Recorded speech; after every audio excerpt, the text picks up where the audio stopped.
Hello again, Dave. Hello again, Matt.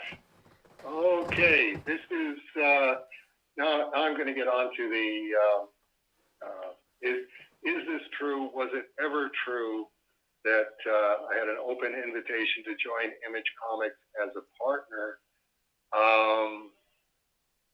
Definitely, Image as it got rolling as a partnership. They were definitely looking for books to publish. And the more successful the book, the more interested that they were. But that was a very, very different approach to what was going on at the time.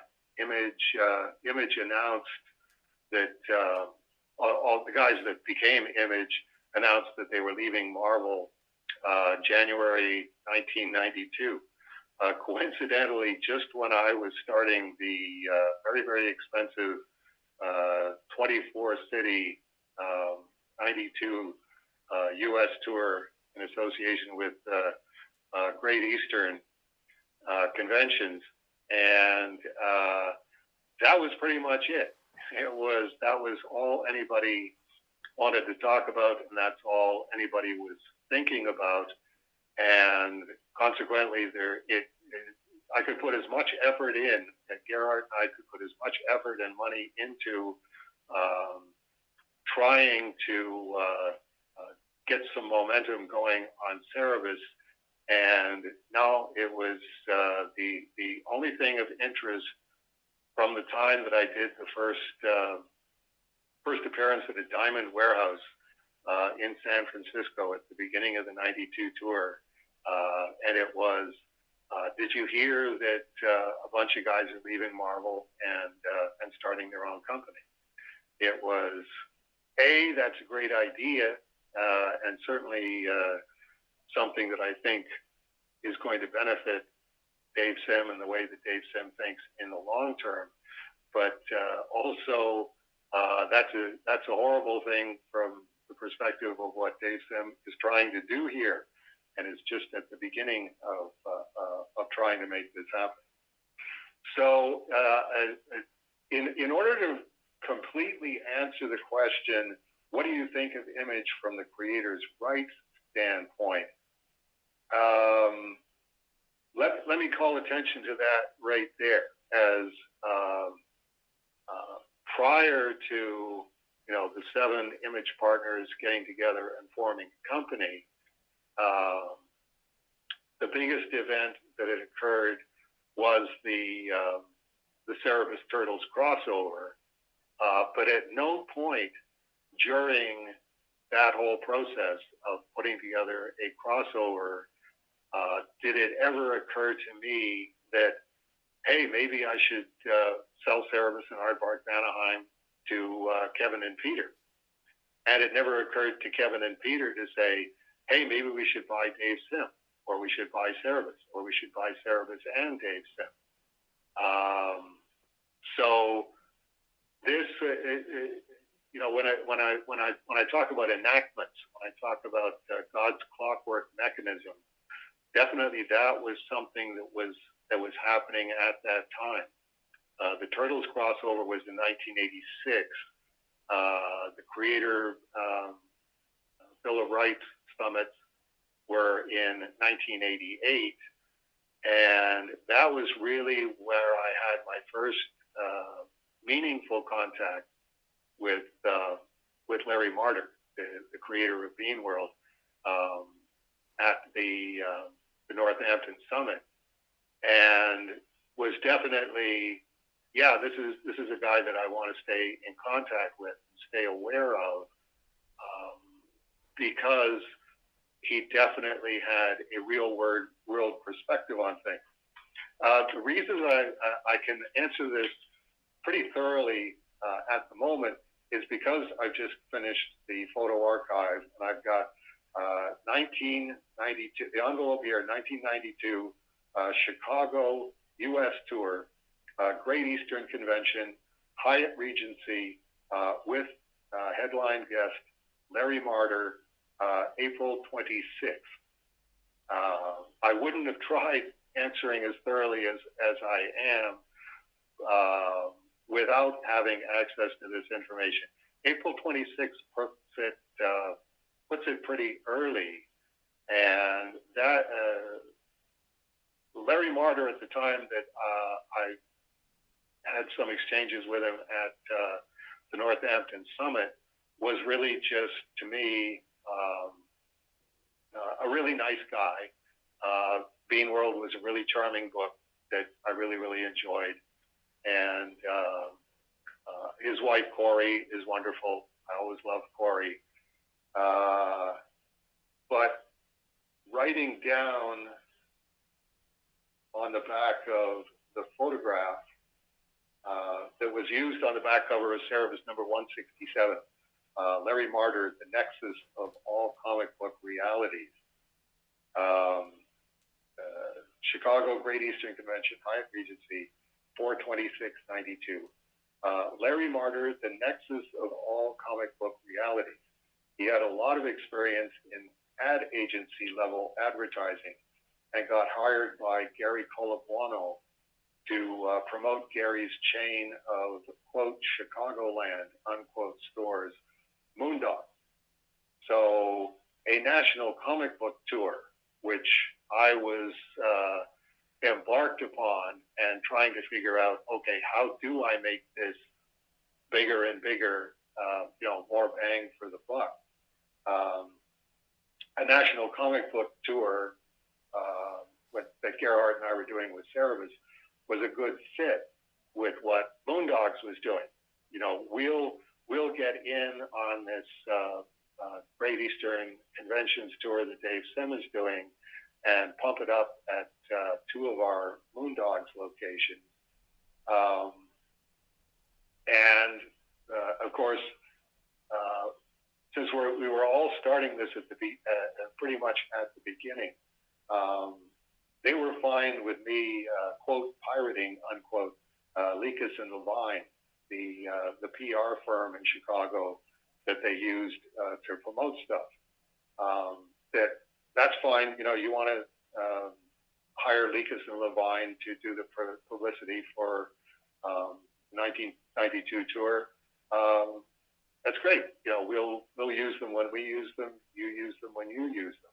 So that was always the Dave Sim approach. I wasn't looking to sell Cerebus and Aardvark Anaheim to Moondogs.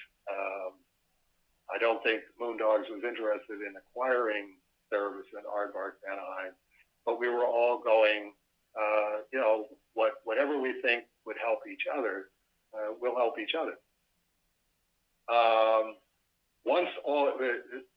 But we have to roll this back to once all the major store chain owners formed the DLG, the Direct Line Group, and that was something that Larry had a major role in, where he's got this full-time job with the Moondogs chain. Gary Colabuano is not really a hands-on owner. Once you get to the point where you've got a chain of comic book stores, you hire good managers who can run the stores, and then basically you've got a lot of disposable time to try and figure out, okay, where am I going from here? The chain stores were going, okay, how big a chain can you do? Is one of the chains at the time, like Jim Hanley's Universe, Moondogs, Lone Star Comics in Texas, Chuck Rosansky's Mile High Comics, is one of these guys going to win the lottery and become as we would have thought of it at that time, excuse me, the Blockbuster Video of comic book stores. It's every comic book store in North America is now a Lone Star comic book store, because Buddy Saunders got a jump on everybody else. Everybody else sold out to Buddy Saunders, and now he's conquered the universe. So there was and Larry being a nexus of comic book realities, it was, yeah, this makes sense that you would meet with the other chain store owners and the larger retailers, guys like Rory Ruth, who did land office business in Oakland with Comic Relief. You guys should meet.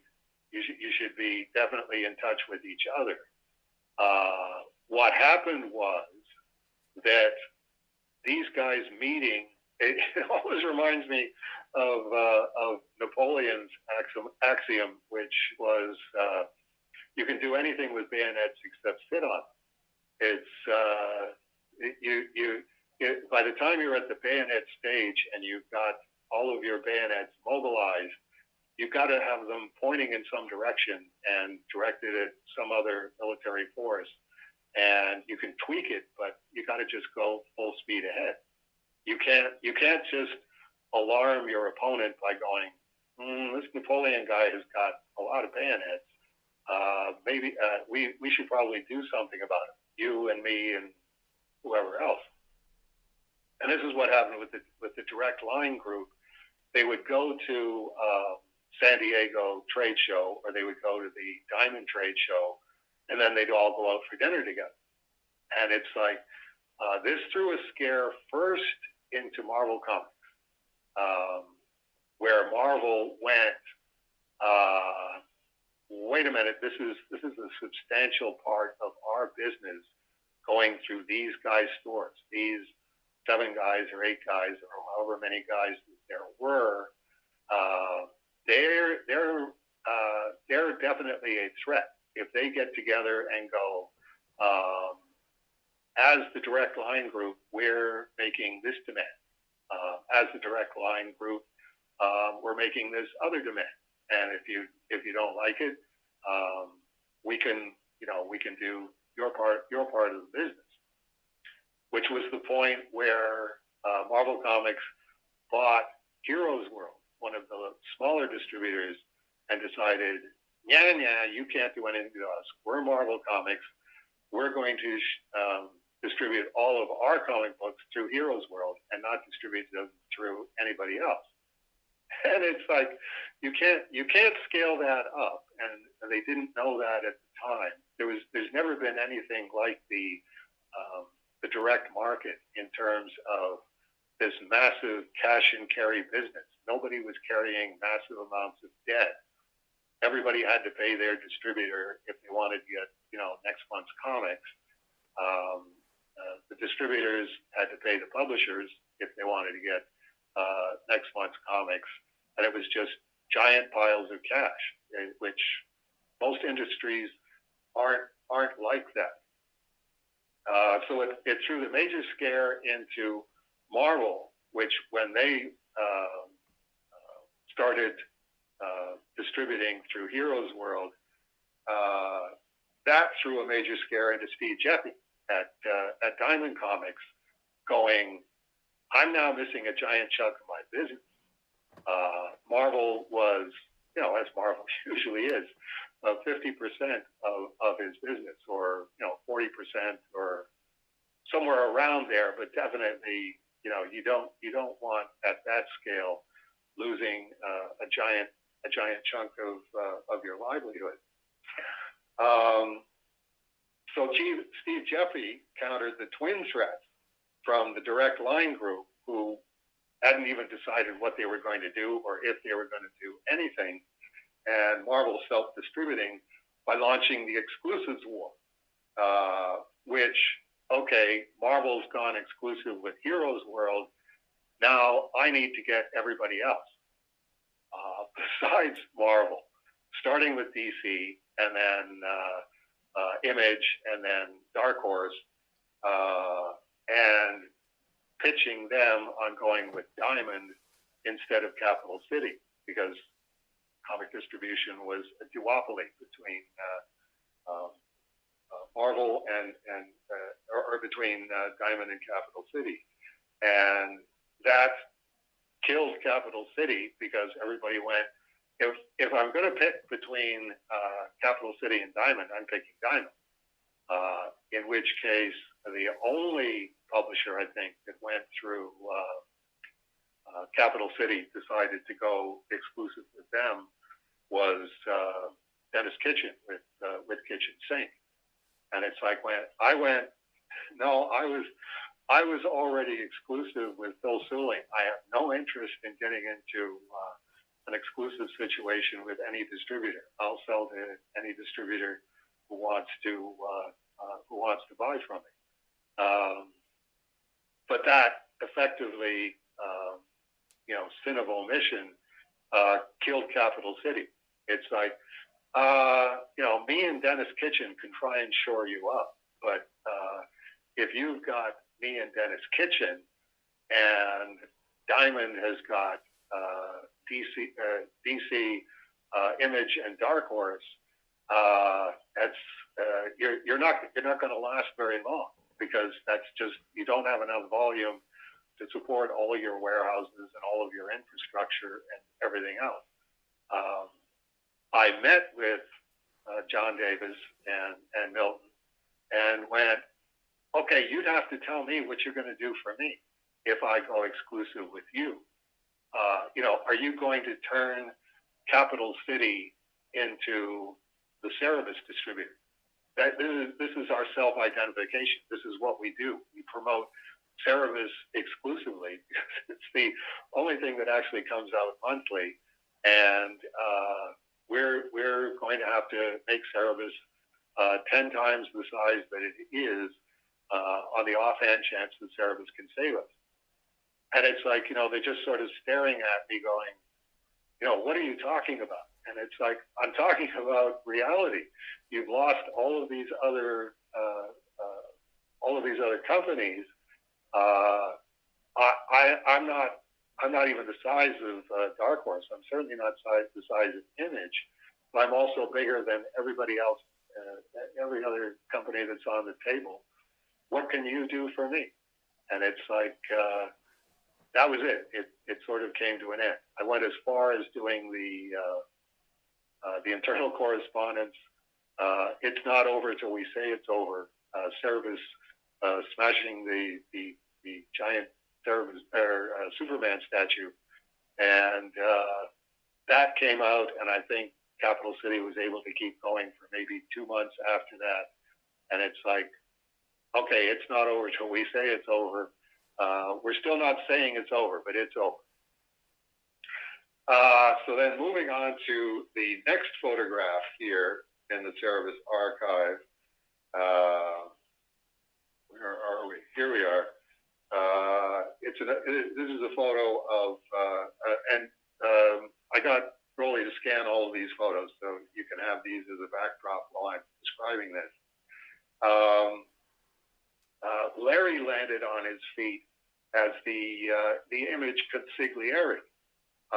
It was impossible to tell which Larry you were talking to because he wore so many hats, both simultaneously and sequentially.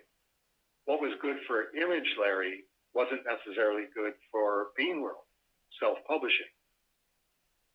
Beanworld self-publishing Larry, and vice versa. And this was one of those situations where I was far more interested in talking to Larry Marder, Moondog's guru, or whatever you would call it, where it was like, it was just up to him to come up with ideas that he thought could help make Moondogs bigger. Okay, if it works for Moondogs, it'll work for other chains. Larry, let's keep talking. And failing that, Gary Colabuono then sold the Moondogs chain and phoned me and went, "Come on, we can do stuff now. I'm flush. I got all of this money." And it's like, the money isn't going to do any good. You don't have your chain of comic book stores anymore.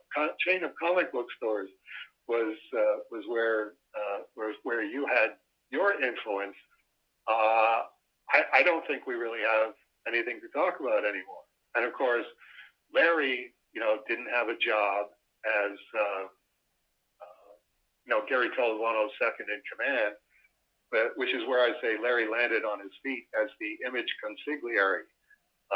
Image was basically, if you picture the 7 largest retail chains as the Direct Line Group. Here we are, we're part of the group. Image was a microcosm of that.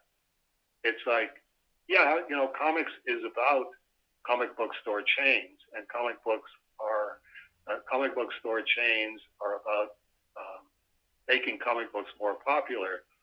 But the most popular comic books are the comic books being done by these 7 guys who have just left Marvel.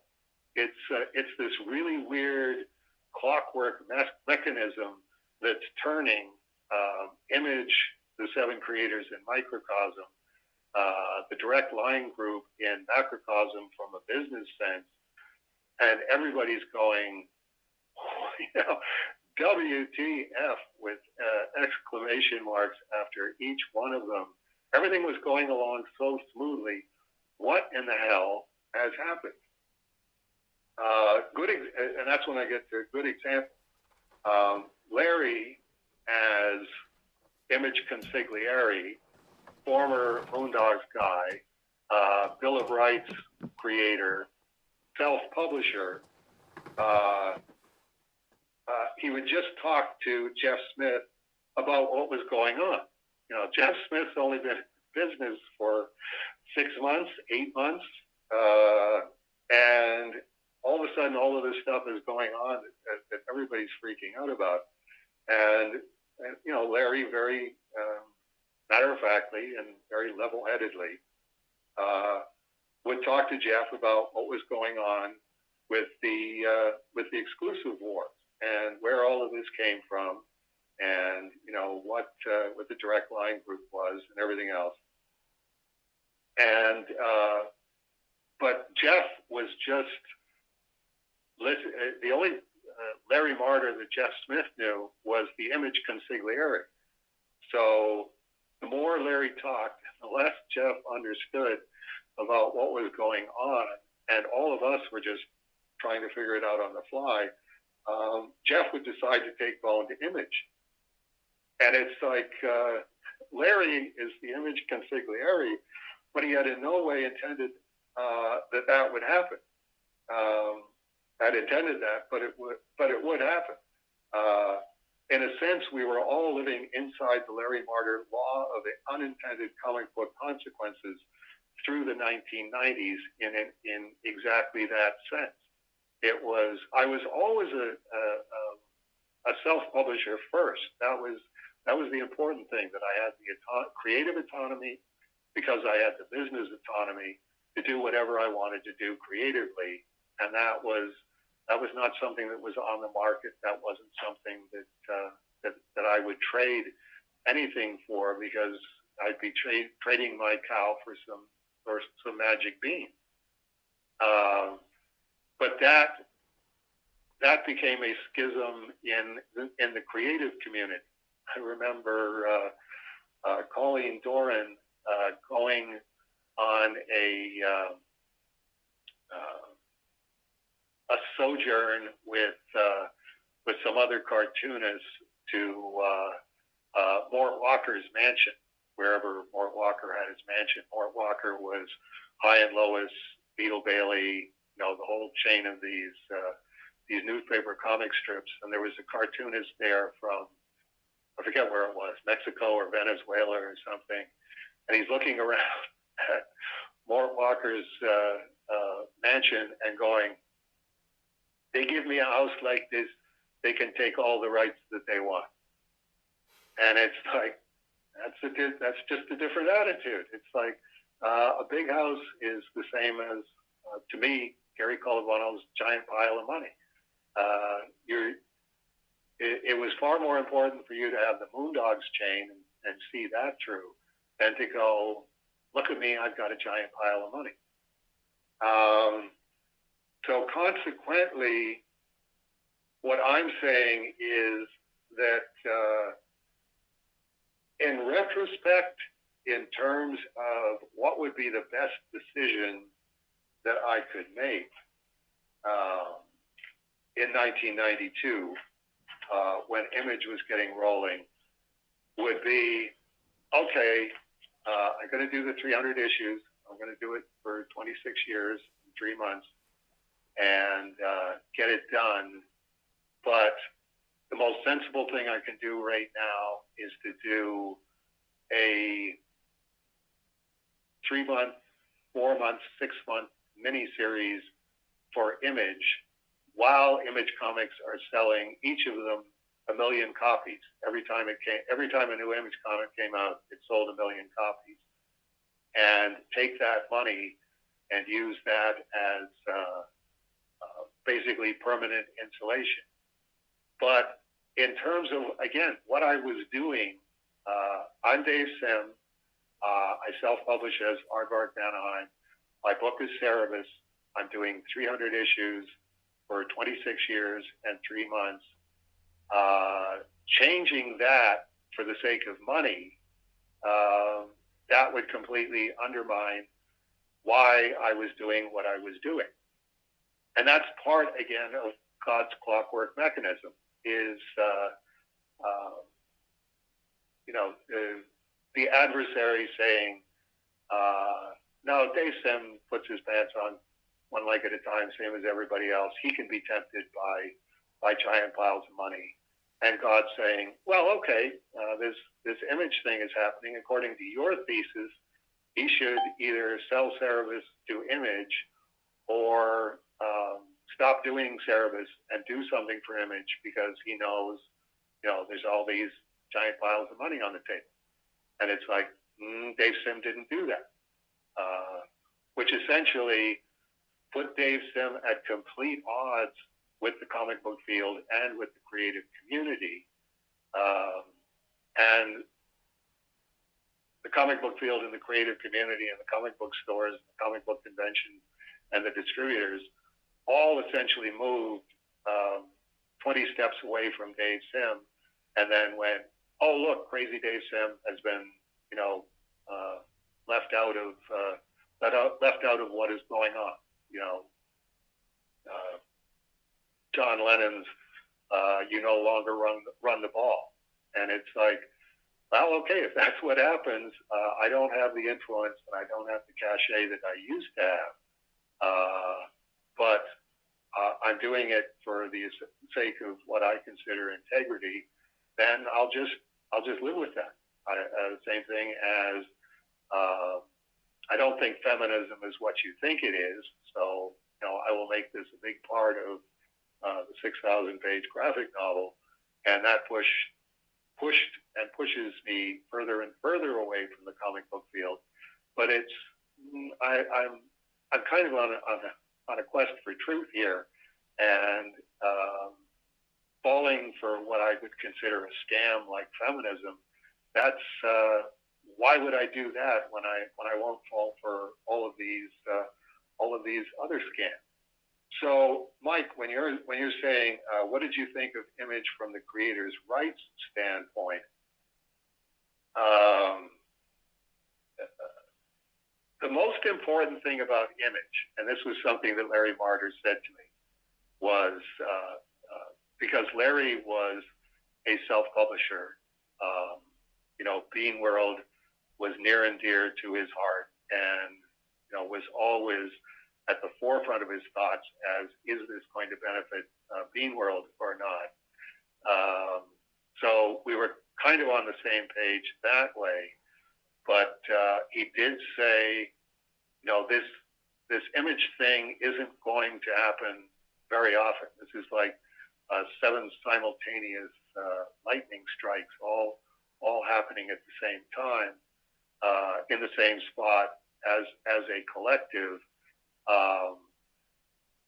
I have to put Bean World on hold to make sure that I do everything possible to make Image function properly, so that they don't stumble over any obvious pitfalls that damages them in the comic book field or damages them in real world business.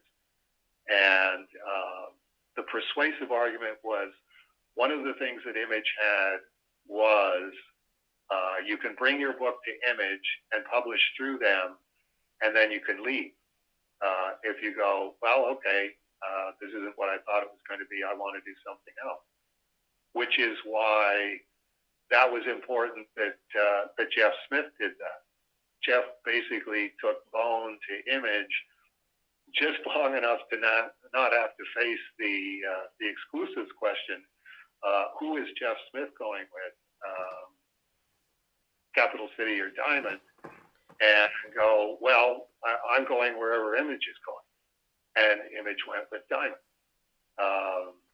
But then, as soon as all of that blew over, and Francois Mouly was hooking Jeff and Vijaya up with Scholastic Books, then it was, well, okay, Scholastic Books with Harry Potter makes Image Comics look like a mom and pop corner store, and naturally I'll go with Scholastic Books rather than staying with Image, and could do that because you didn't sign a contract with Image saying Image owns your intellectual property. So that was valuable, and I think it's one of the reasons that Image still has the cachet that it does. The more that they focus on, these are the creators that we publish, these are the intellectual properties that these creators do, we'll try and keep them as happy as we can with our structure, and we'll try to build our structure in every way that we can think of to benefit creators and intellectual properties. And if it doesn't work with you, that's fine. You know, you're welcome to split, and no hard feelings. We'll still be happy to say hi to you at conventions and stuff like that. So I was persuaded by that argument, but at the same time, it was, no, I'm trying to promote self-publishing of a far purer form, because Image was already going schizophrenic on creators' rights. It was, yes, if you publish through Image and you bring your book and you don't like how things are going, you could leave. But at the same time, everybody working on Spawn who wasn't named Todd McFarlane, they didn't own their work. Todd owned everything. And it's like, well, wait a minute. You know, don't try and convince me that that's self-publishing as you understand it and as I understand it, Larry. And it's like, no, it isn't. But again, it was important that you know, we not damage this thing. And particularly, you know, one of Larry's biggest jobs was to keep Todd McFarlane from making obvious mistakes, publicity-wise. I remember one instance where Todd was getting ready to, you know, publish a editorial or something in Spawn, you know, talking about Robert Crumb and what's so great about Robert Crumb. And it's like, Larry Marder went, you can't do that. You are Todd McFarlane, and that's a given thing. Spawn is a given thing. Robert Crumb is on a completely other creative level, orders of magnitude above you. And Todd understood talking to Larry when Larry was telling him something that he didn't know, that is not a matter of opinion. It's not, well, okay, Todd, I don't think you should be running this with Spawn. It was, you can't do this. This is, you know, you could take yourself and Spawn and Image down if this spins out of control as it possibly could. So there you go. Very, very long-winded, but that's really my attitude toward Image was all of those things. It's like they were fudging too many things for me to go, yeah, Image and Aardvark Vanaheim were the same thing. But at the same time, they were definitely doing a bunch of things that weren't Marvel and DC. And all of that was in flux, and that's, again, to me, from my perspective as a monotheist, that's God's clockwork mechanism. It was it wasn't Image was a ladder, not a snake, in the sense that Marvel and DC were both self-evidently snakes. They looked like ladders, but no, they were snakes, and that's the reason that they would pay you the amount of money that they would pay you. Is you aren't going to be happy with the result, and you won't be able to change it.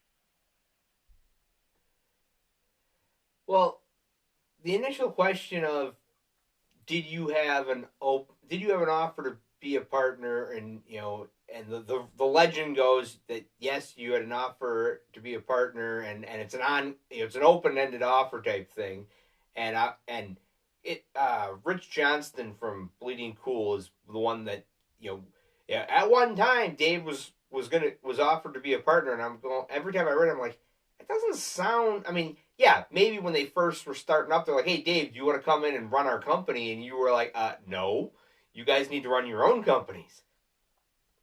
But no, it never got anywhere close to that. But go ahead.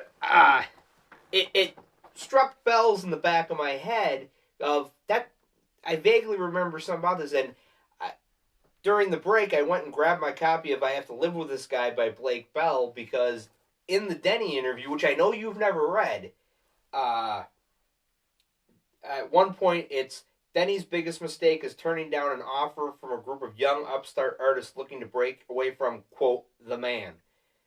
And then, quoting Denny, Jim Valentino came to me and said, I'm talking to Liefeld and these guys to do basically what you did with Renegade. We want to form a consortium, which is what Renegade was. It was co-op. He said, these guys sell big numbers. You want to come run it? I went, I don't want to run another comic book company for as long as I live. She continues, it was the wrong answer, laughs Denny. I turned down running Image Comics because I had just closed Renegade and emotionally was not in a place to do it. And I'm going, and I remembered this, and I'm like, I know, it's Denny, and, there's history there of, but, it's one of those, it sounds like, because Normal Man ended up going through Renegade, didn't it? Right. So that, I mean, right. I believe that Valentino probably did call her of, hey, you used to be a publisher, run a consortium publishing, we're starting this up, do you want to do it? And I can very much see Denny, looking around going, do I want to walk back into the burning building? No, I don't want to walk back into the burning building. Yeah. It's, it was also like Valentino was, I remember, it might have been Larry Marder telling me that one, or might have been Todd McFarlane when I had dinner at his place, saying when they first got together to theorize on doing Image, Jim Valentino was there. And it's like Todd pointed at each of the guys. He points at Rob and goes, I know why he's here. And he points at Eric Larson and he goes, I know why he's here. And he points at each of the other guys, and he points at Jim Valentino and he goes, I don't know why you're here. And Jim was, I think, able to bluff himself through that, and definitely he became an Image partner. He's not a stupid guy, and I'm sure he probably had a lot to contribute to the conversation on a side that none of those guys knew, which was independent publishing from the perspective of a guy who was published by various publishers. He was published by Dave Sim. He was published by Denny Lubert. He was published by Cat Ironwood. He was published by various underground publishers, and he could say, I can tell you what these people do. I can tell you what happens at that scale, whereas the rest of the Image guys just knew, here's how you deal with your editor at Marvel. Here's how you finesse deadlines. Here's where you cut corners on this, cut corners on that. And here's how you do really cool superheroes with, big splash pages. So I think that was a lot of what kept Jim in the ball game. And I can picture Jim saying, I can talk to Denny Lubert if you would like. Like she did run Renegade Press and did publish a number of titles. And it's like, okay, well, at the very least, find out what she has to say. And Denny, of course, had absolutely no experience with Marvel Comics or DC. All she knew was independent publishing, starting with me, and definitely psychotic business autonomy, psychotic creative autonomy as the central consideration. And this was what she was pitching to other creators. She probably should have at least met with them. If Jim was willing to introduce her to the Image partners, who were all, just trying to piece it together. We've decided we're going to do this. We just don't know how it's going to function because we've never built anything like this. She could probably have talked them and talked herself into, okay, well, I guess I am going back into the burning building because at least this burning building has got millions and millions of dollars attached to it. Well, and the other thing about Image that I know, because I knew a guy that was publishing through Image, was that the Image deal, I don't know how it started, but I know that eventually it got to all Image owns is the little eye that they put on the cover, and you pay a licensing fee for that. But then after that, you're on your own. If you want to, buy Super Bowl ads for your comic book, that's fine. But we're not paying a dime for that. That's all on you. And if you had a fan base that you could actually bring to selling your book, okay, it works. But if you're a little self-publishing guy that slides over to Image because you're going to triple or quadruple your monthly sales, guaranteed, just because it's got the little eye on the cover, that works for about 3 issues. And then if you don't have the goods, sales are going to drop, and eventually you're not going to meet the minimum threshold where Image goes, hey, we're not publishing it anymore. And that was a friend of one of my friends was, they self-published the first issue. I want to say they went through they were in line to go through some other small company, and that company went out of business, and they ended up like, okay, we'll try Image, and it was, okay, so when's the book coming out? And they're like, well, that's what we're working on. Right.